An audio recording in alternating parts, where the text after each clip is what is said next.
Hi, I'm Ed Kelley, editor of The Oklahoman. What windy Oklahoma is doing with its most natural source of energy is being copied in the unlikeliest of places.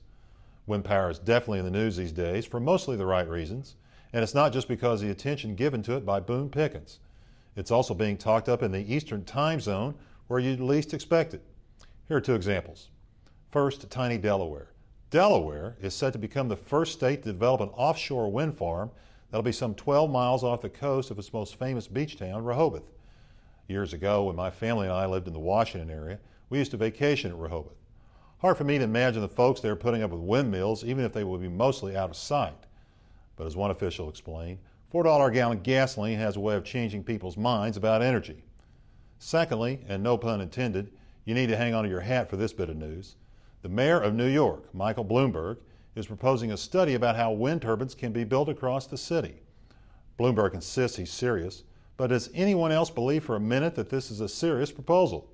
Wind turbines in New York? I don't think so. Still, wind power is a fashionable issue, and Oklahoma is poised to take advantage of it.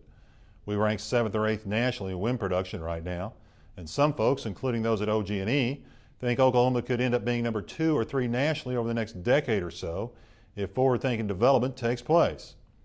Boone Pickens, of course, is keeping wind at the forefront with his $58 million ad campaign that promotes wind and natural gas as reliable sources of energy that can help cut our reliance on foreign crude oil.